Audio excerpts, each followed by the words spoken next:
How to upload files via the cPanel File Manager. Log into your cPanel account. You will be on this page.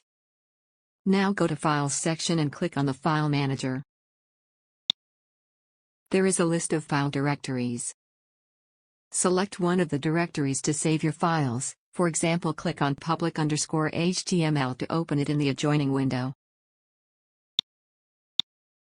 Now click on Upload.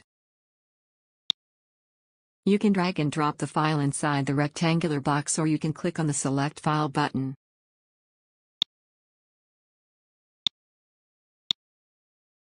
That's it. We have successfully uploaded the file using cPanel File Manager. Now you can go to the public HTML directory inside the File Manager and see the uploaded file. Here is the uploaded file. Thank you for watching.